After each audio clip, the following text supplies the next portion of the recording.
name is Melissa Hancock, and for my bio essay today, I'll be talking about ESPSs and ISPSs.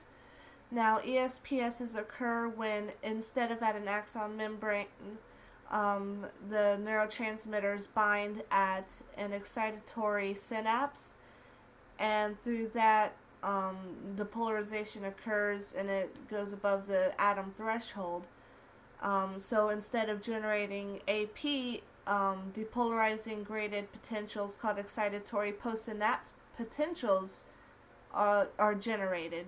And those last a few milliseconds, and then the membrane returns to rest potential. What they do is they trigger AP at postsynaptic neuron axons, and they spread to the axon initial segment. If the depolarized axon to the threshold, then the axonal voltage gated channels open, and because of that, AP is generated.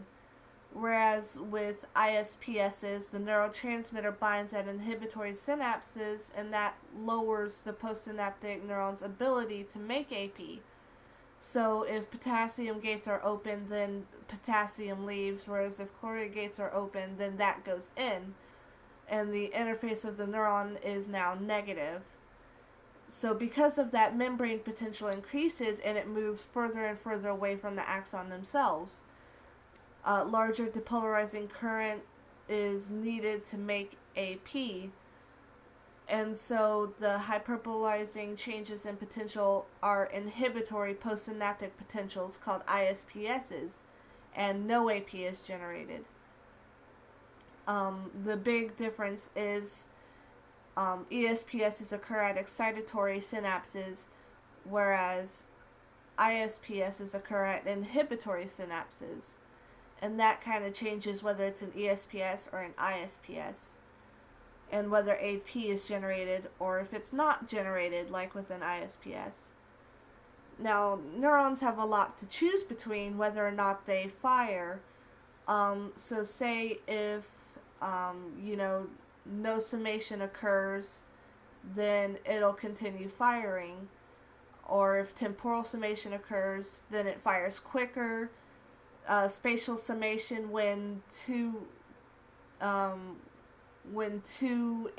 of ESPS occur at the same time, then it basically fires multiple at once.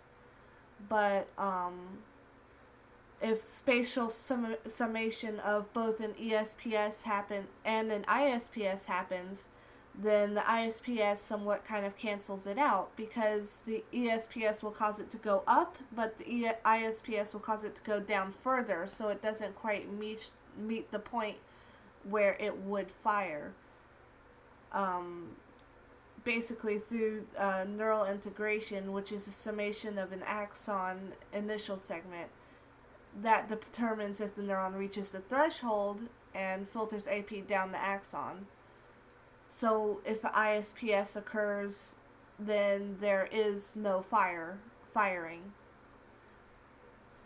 That's really all I have for today.